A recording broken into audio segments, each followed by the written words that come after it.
Beleza?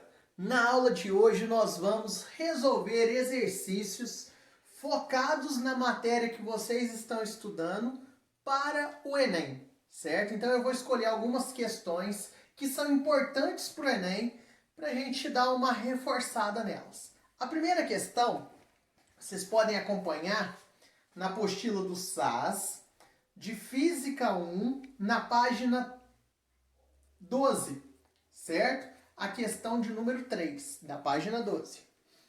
Fala assim para nós. Aquecedores solares em residência têm o objetivo de elevar a temperatura da água até 70 graus Celsius. No entanto, a temperatura ideal para um banho é de 30 graus Celsius. Por isso, deve-se misturar a água aquecida com água à temperatura ambiente de outro reservatório, que se encontra a 25 graus Celsius. Qual a razão entre a massa de água quente e a massa de água fria na mistura para um banho ideal? Para a gente resolver essa questão, é só fazer assim. A quantidade de calor que vem da água quente mais a quantidade de calor da água fria tem que ser igual a zero. Aplicando a lei da troca de calor, que a quantidade de calor de um mais do outro tem que ser igual a zero. Vamos lá. Quantidade de calor da água quente é a massa de água quente vezes o calor específico da água vezes o ΔT da água quente, mais a massa da água fria vezes o calor específico da água vezes ΔT da água fria, isso tem que ser igual a zero. Aí ele pediu para nós o seguinte, qual a razão entre a massa de água quente e massa de água fria? Então, massa de água quente, não tenho. Calor específico da água, 1. ΔT da água quente. A água quente estava a 70 graus e ela vai ser usada para o banho a 30 graus. Então, de 70 graus ela vai para 30.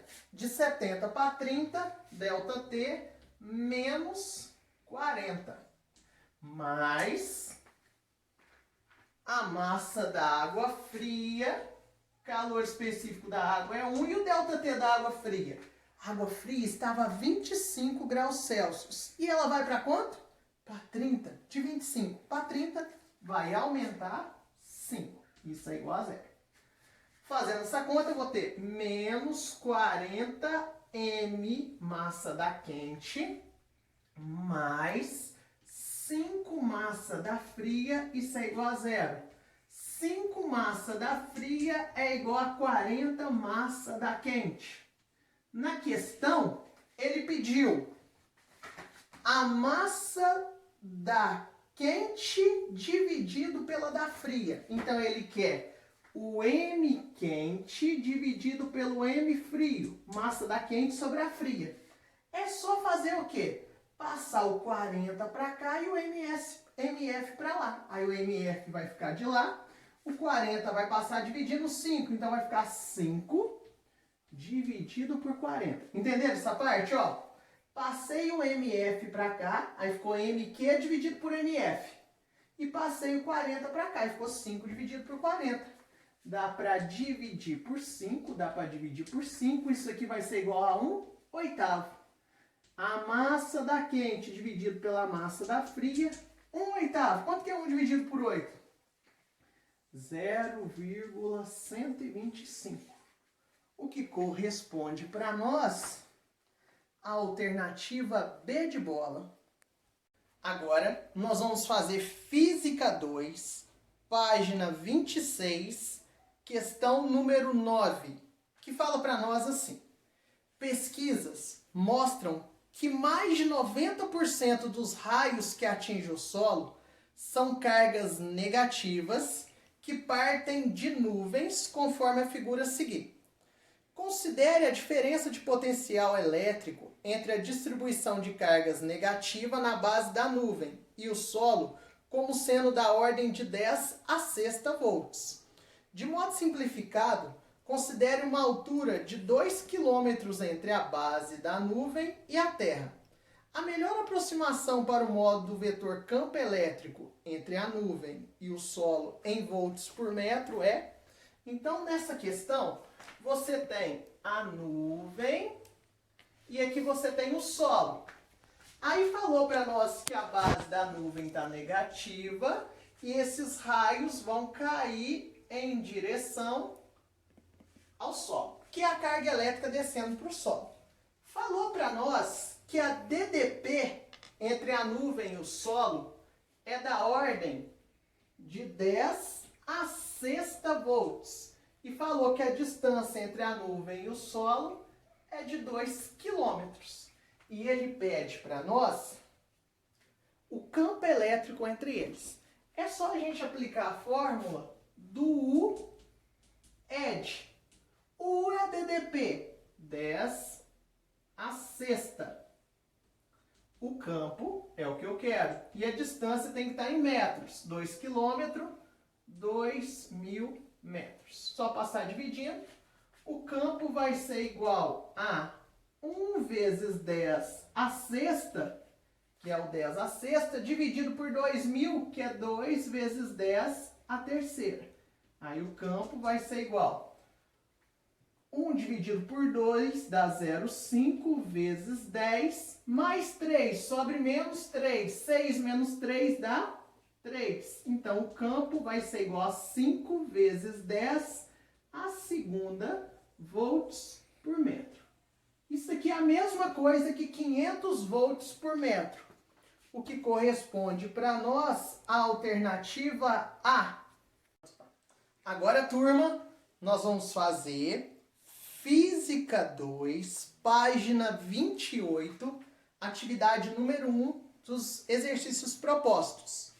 Ela fala assim para nós: um diagrama potencial elétrico versus distância de uma carga elétrica pontiforme Q no vácuo é mostrado a seguir. Considere a constante eletrostática de 9 vezes 10 a nona newtons metros quadrados por coulombs quadrados. Pode afirmar que a carga Q é...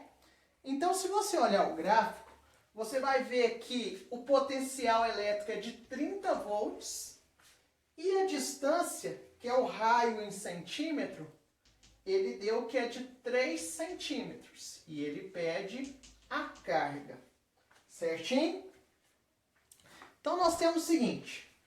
O potencial elétrico é igual a constante, que é o K, vezes a carga, dividido pela distância.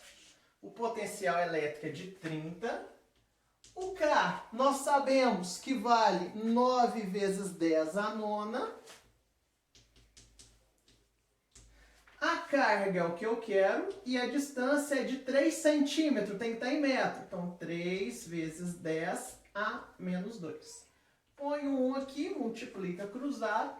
9 vezes 10 a nona, que é igual a 90 vezes 10 a menos 2, que vai ser igual a 90 vezes 10 a menos 2, dividido por 9 vezes 10 a nona. A carga vai dar igual a 90 por 9, dá 10, vezes 10, 9 sobe menos 9, menos 9 com menos 2, menos 11. Isso é igual a 1 vezes 10 a menos 10 coulombs. Certinho? O que corresponde para nós a alternativa aqui está em 10 a menos 12. Vamos ter que transformar mais uma vez. Essa carga pode ser igual. Se eu andar mais uma casa com a vírgula, eu posso escrever 0,1 vezes 10 a menos 9 coulombs. Que eu acho que com 10 a menos 9 nós temos a alternativa que vai dar 0,1 vezes 10 a menos 9, letra D de dado. Página 38, questão número 3 das atividades propostas de Física 3. Fala assim para nós. Um experimento coloca-se glicerina dentro de um tubo de vidro liso. Em seguida, parte do tubo é colocada em um copo de vidro, que contém glicerina, e a parte do tubo imersa fica invisível. Esse fenômeno ocorre por: letra A, a intensidade da luz é praticamente constante no vidro. Letra B. Parcela de luz refletida pelo vidro é praticamente nula. Letra C. Luz que incide no copo não é transmitida para o tubo de vidro. Letra D. A velocidade da luz é a mesma no vidro e na glicerina. Letra E. Trajetória da luz é alterada quando ela passa da glicerina para o vidro. Então, o que está falando para nós? Vamos entender a questão primeiro. Você põe glicerina dentro de um tubo de vidro. Então, imagina você ter um tubo de vidro, como se fosse aquele de laboratório de química, e você enche ele de glicerina, certinho? Em seguida, parte do tubo é colocada dentro de um copo de vidro. Aí você pega esse tubo e põe ele dentro de um copo de vidro, que contém glicerina. Então você tem um copo de vidro cheio de glicerina e você põe um tubo lá dentro. E a parte do tubo imersa fica invisível. Por que isso ocorre? Gente, a velocidade da luz, tanto na glicerina quanto no vidro, é bem próxima. O N da glicerina é próximo do N do vidro. Com isso, como a velocidade da luz praticamente vai ser a mesma, ela não vai sofrer refração ao passar da glicerina para o vidro. Como ela não sofre refração ao passar da glicerina para o vidro, você não consegue ver ela passando de um para o outro. É como se fosse uma coisa só. Por isso que você não consegue ver a parte do tubo imersa dentro do vidro, certo? Então, a resposta correta, letra D, a velocidade da luz é a mesma no vidro e na glicerina. Turma, Física 3, página 42, questão número 2. As miragens existem e podem induzir a percepção de que há água onde não existe. Elas são manifestações de um fenômeno óptico que ocorre na atmosfera. Esse fenômeno óptico é consequência da... Gente, nós sabemos que as miragens, ela acontece quando o ar que está em cima da superfície, ele fica muito quente. E as camadas de ar que vai subindo, vai ficando mais fria. Então, como da diferença da densidade do ar quente para o ar frio, quando a luz bate no chão, no solo, e ela vai subindo devido à reflexão, ela vai sofrendo diversas refrações devido à mudança da densidade do ar, aonde está mais quente e aonde está mais frio. Como vai sofrendo diversas refrações, nós vamos ver que a luz sofre alguns desvios. E quando esses desvios eles chegam nos nossos olhos, nós temos a sensação de que ali de onde aquela luz está vindo é como se fosse uma poça de água, certo? Por isso que nós temos as miragens quando está uma estrada muito quente, você olha, parece que aquela estrada está molhada, ou no deserto, quando você está lá no deserto e você olha, parece que tem uma poça de água lá na frente, um lago, é devido a isso. Isso acontece devido à refração da luz. Vamos ver as alternativas? Letra A. Esse fenômeno óptico é consequência da refração da luz nas camadas de ar próxima do chão quente. Sim, corretíssimo. Letra A. Nessa mesma aula, só que na página 43, tem a questão número 7, que ela é interessante. Ela fala assim: uma proposta de dispositivo capaz de indicar a qualidade da gasolina vendida em postos e, consequentemente, evitar fraudes, poderia utilizar o conceito de refração luminosa. Nesse sentido, a gasolina não adulterada na temperatura ambiente apresenta razão entre o seno do ângulo dos raios incidente e refratado igual a 1,4. Então, a não adulterada, a razão entre o seno do raio incidente, seno de I sobre seno de R, é igual a 1,4. Certinho? Desse modo, fazendo incidir o feixe de luz proveniente do ar com ângulo fixo e maior que zero, qualquer modificação no ângulo do feixe refratado indicará a adulteração do combustível. Então, qualquer diferença, seno de I sobre seno de R, sempre tem que dar 1,4. Não deu 1,4, quer dizer que a gasolina está adulterada. Aí ele falou assim: Em uma fiscalização rotineira, o teste apresentou o valor de 1,9.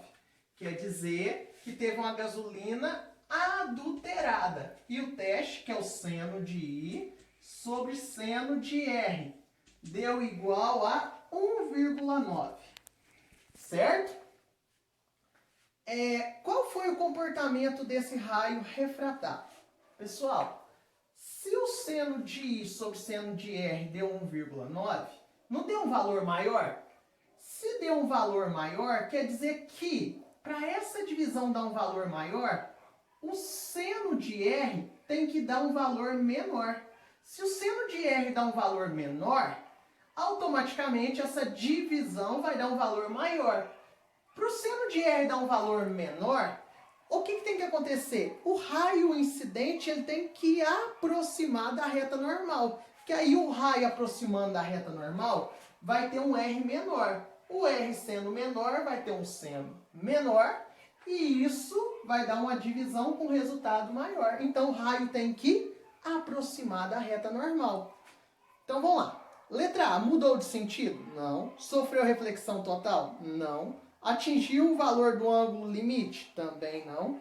Direcionou-se para a superfície de separação? Não. Aproximou-se da normal à superfície de separação? Sim. Letra E, aproximou da normal. Física 3, página 45, atividade proposta de número 1. Fala assim para nós. Alguns povos indígenas ainda preservam suas tradições realizando a pesca com lança, demonstrando uma notável habilidade. Para fisgar um peixe em um lago com águas tranquilas, o índio deve mirar abaixo da posição em que enxerga o peixe. Ele deve proceder dessa forma porque os raios de luz, letra A, refletidos pelo peixe, não descreve uma trajetória retilínea no interior da água. Gente, a luz se propaga em linha reta, em meios transparentes e homogêneos. Então, dentro da água, a luz vai se propagar em linha reta. A luz vai sofrer um desvio quando ela sair da água e ir para o ar. Mas na água, ela propaga em linha reta. No ar, ela propaga em linha reta. Tá certo? É o princípio da propagação retilínea da luz. Então, letra A está errada. Letra B.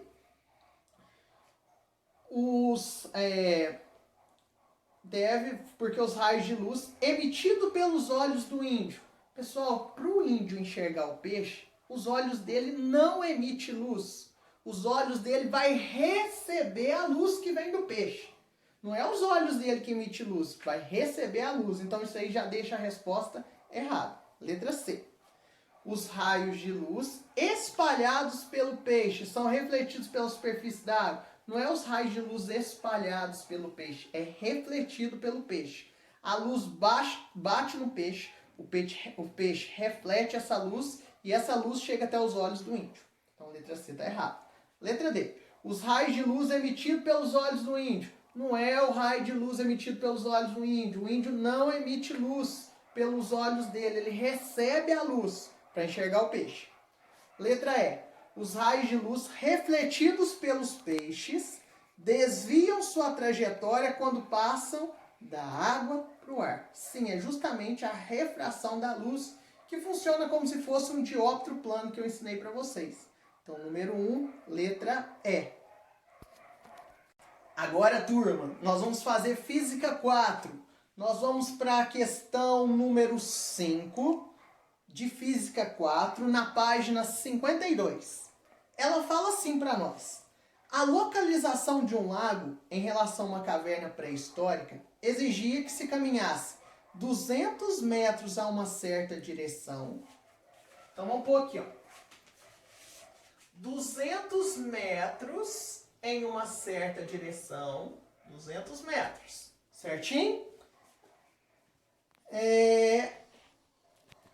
A seguir, 480 metros a uma direção perpendicular à primeira. 480 metros numa direção perpendicular à primeira. Perpendicular é numa direção formando 90 graus. Certinho? Toda vez que falar perpendicular, formando 90 graus. A distância em linha reta da caverna ao lago era em metros. Ele quer saber qual que é a distância da caverna ao lago. Qual que é essa distância aqui, ó. É uma pequena e simples aplicação do teorema de Pitágoras. Nós podemos ver o seguinte. Tem algum triângulo que a gente conhece que aqui é 200 e aqui é 480? Pensa aí um pouquinho. Então, qual triângulo que tem 200 aqui e 400 aqui? Vocês lembram do triângulo que ele é assim, ó, que eu ensinei para vocês? Aqui é 5, aqui é 12, aqui é 13. O famoso 5, 12, 13. Então, se eu multiplicar aqui por 40, quanto que dá 5 vezes 40? Opa, 200. Se eu multiplico 12 vezes 40, quanto que dá 12 vezes 40? 480. Então, basta multiplicar 13 vezes 40. Quanto que é 13 vezes 40? 4 vezes 3 dá 12, vai 1. 4 vezes 1, 4 com 1, 520 metros. Ou você aplicava o Pitágoras se quisesse. Ia dar um pouco mais de trabalho, mas dá certo. Assim, ó, d ao quadrado é igual a 200 ao quadrado mais 480 ao quadrado. Você ia fazer essa conta e encontrar d igual a 520 metros. Certinho? Que corresponde para nós a alternativa D de dado. Física 4, página 55, questão número 1. Fala para nós assim. Vou resumir para ir um pouquinho mais rápido. Você tem um sensor que pega um carro quando ele está com velocidade acima do permitido. Aí tem esse sensor 1 separado de meio metro de um sensor 2. E a fotografia é tirada a 0,75 metros do sensor 2. Então, devido ao tempo que você leva para sair do sensor 1 e chegar até o sensor 2, nós sabemos se o carro está na velocidade permitida ou acima dela. A velocidade permitida falou nessa questão que é 60 km por hora. Quer saber o seguinte na questão. Se o carro estiver andando a 60 km por hora, que é na velocidade máxima permitida, quanto tempo que ele leva para sair do sensor 1 e chegar no sensor 2 para tirar a fotografia? Então, olha só. Do sensor 1 para o sensor 2, meio metro. A velocidade do carro, máxima, 60 km por hora. Vou dividir por 3,6 para passar para metros por segundo. Então, a velocidade de metro por segundo é 60 dividido por 3,6. Aí está em metro por segundo. Observe que eu não fiz a divisão. Eu vou carregar ela assim para facilitar a minha vida. Porque dividir isso ia me atrasar, ia demorar e tudo. Então, eu carrego a divisão. Eu sei que velocidade é ΔS sobre ΔT. A velocidade é 60 dividido por 3,6. O ΔS é a distância que vai andar de um sensor até o outro, meio metro, 0,5. E o tempo é o que ele quer. Multiplica cruzado, 60 ΔT é igual a 3,6 vezes meio, 1,8. Passo 60 dividindo, 1,8 dividido por 60 dá 0,03 segundo. Só que as respostas estão em milissegundo. Então tem que andar 3 casas com a vírgula. Ando 1, 2, 3, vai dar 30 milissegundos. Então, se ele estiver na velocidade máxima permitida, ele vai gastar de um sensor até o outro 30 milissegundos. Se ele gastar mais tempo do que isso, é porque ele está com a velocidade abaixo de 60 km por hora. Se ele gastar menos tempo do que 30 milissegundos, quer dizer que ele está chinelando. Ele está acima de 60 km por hora. Certinho? Física 4. Agora nós vamos fazer na página 59 a questão de número 8. E ela fala assim para nós. O motorista que atende uma chamada de celular é levado à desatenção, aumentando a possibilidade de acidentes ocorrerem em razão do aumento de seu tempo de reação. Considerando 2 motoristas, o primeiro atento e o segundo utilizando o celular enquanto dirige. Eles aceleram seus carros inicialmente a 1 metro por segundo ao quadrado. Em resposta a uma emergência, freiam com uma desaceleração igual a 5 metros por segundo ao quadrado. O motorista atento aciona o freio a velocidade de 14 metros por segundo, enquanto o desatento, em situação análoga, leva 1 segundo a mais para iniciar a frenagem. Que distância o motorista desatento percorre a mais do que o motorista atento, até parada total dos carros? Vamos ver o esqueminha que eu vou mostrar para vocês aqui agora, como é que vai facilitar a vida. Para resolver essa questão, nós vamos fazer primeiro do motorista atento. O motorista atento estava a 14 metros por segundo e ele vai frear. Nós vamos querer descobrir quantos metros que ele vai andar até frear. Volta. Não tem o tempo e te pediu distância. Quando não tem o tempo, nós aplicamos a equação de Torricelli. Velocidade final ao quadrado é igual a velocidade inicial ao quadrado mais 2 vezes a aceleração vezes ΔS, que é a distância que ele andou. Velocidade final, 0 ao quadrado. Inicial, 14 ao quadrado. Menos, porque está freando, 2. A aceleração, o exercício falou que é 5. E o ΔS é o que eu quero. 0 ao quadrado é 0. 14 ao quadrado menos 10 ΔS. Menos 10 ΔS passa para cá, mais 10 ΔS, igual a 14 ao quadrado. Passo 10 dividindo. Fica 14 ao quadrado dividido por 10. 14 ao quadrado, 196 dividido por 10, 19,6 metros.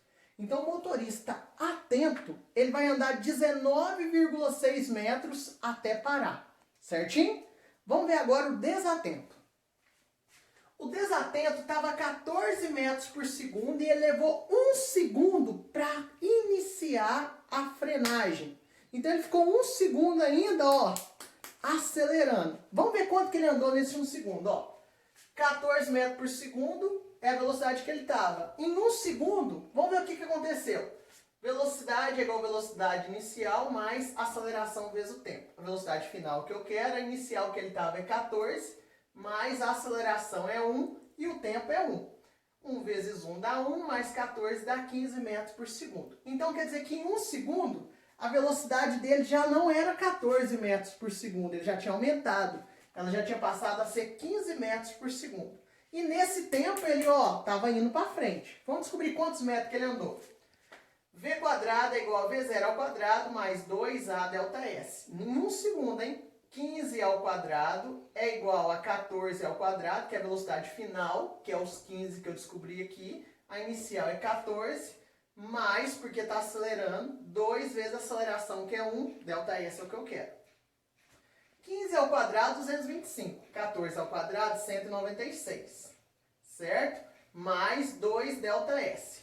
O 196 passa para lá negativo. 225 menos 196 dividido por 2 dá 14,5 metros. Então, em 1 segundo, ele andou 14,5 metros.